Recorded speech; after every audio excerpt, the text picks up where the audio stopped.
A common complaint that I hear from people about quantum mechanics and other things in physics is that they don't think that it's real because they haven't seen images of it. And if it was real, we would be able to observe it through a microscope or some other device.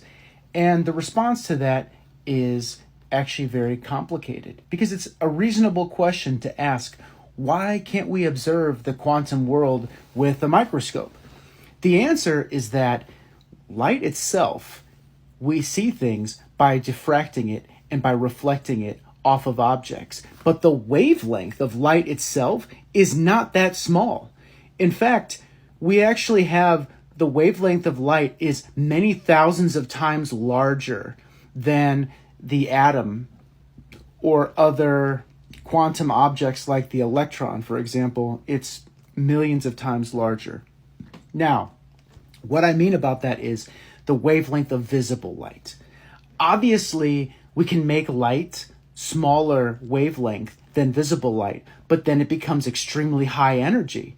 And gamma rays, essentially, first we start off with X-rays being higher energy than visible light, then we go on to gamma rays, and these gamma rays are extremely damaging. They just destroy everything. They knock everything out of the way.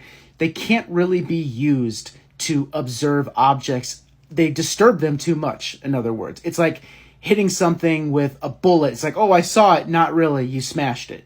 Okay, so that's why we can't see quantum mechanics in action. We don't have a measuring device that's gentle enough to actually observe it, except we do have ways to measure quantum effects. For example, we can indirectly measure quantum effects by observing that atoms only emit frequencies of light at specific ranges corresponding to their energy levels. Another example is we can observe images from electrons tunneling using a scanning tunneling microscope. And we can actually use the wavelength of neutrons and protons and electrons themselves to observe images by using their wavelength. That's right, we can use matter waves in some cases to get images that are much higher resolution. But still, that's way too large of a device to even measure something as microscopic as spin.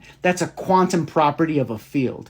Good luck. We're going to need way more advanced technologies in the future to measure something like that and image something like that directly.